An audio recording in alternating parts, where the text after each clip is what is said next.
need to identify yourself. All right. And tell us what you are and what your vision is and why you wanted to attend this conference, other than they asked you to speak. Sure. My name's Jacob Smith. I'm the mayor of Golden. And I came to this conference because for two reasons. One is that we're doing really exciting things in Golden around shaping the community to be more sustainable, more livable, more active, healthier.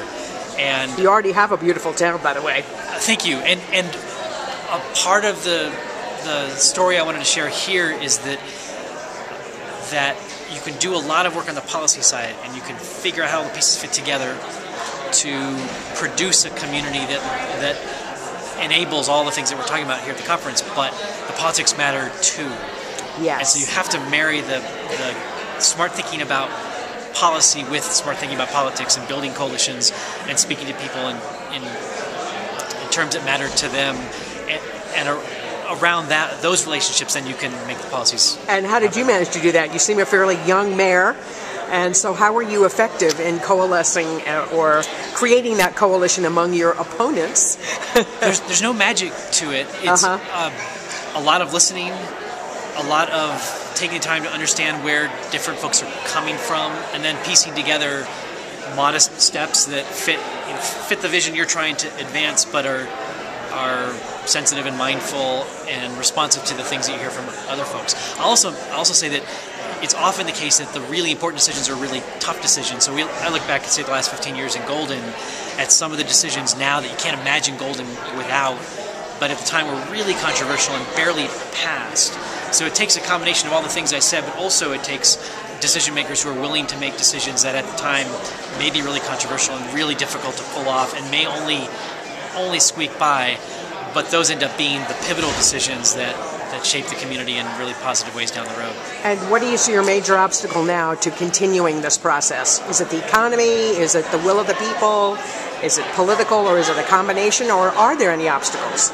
Oh, there's always obstacles. I think it's all the things you just mentioned. Clearly, the dollars available is always a challenge, because a lot of the things that make a difference are built environment, are actual physical things that require spending real dollars to do. If you don't have sidewalks, it's a lot less likely people will walk, and sidewalks are really, really expensive. So some of it's about money.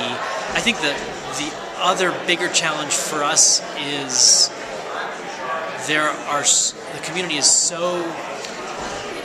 have such an engaged community and a really engaged and active city council, and so many things people want to do, and so there's a real challenge to being diligent and focused and making sure that we prioritize. Yeah, we take on these pieces one at a time and avoid getting too distracted by all the other many cool things that we get fired up about or other people in the community get fired up about. So it is about having a clear vision and focus and being disciplined about moving down the line.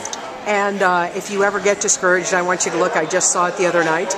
It's a documentary on Sundance, and it's about the mayor of Bogota and how he changed that city from criminal, poor, poverty-stricken, no water, no electricity city to quite a different vision. Radical transformation. Yeah, and facing actual protests in the streets, which is not something we're accustomed to in this country when you're trying to do beautification.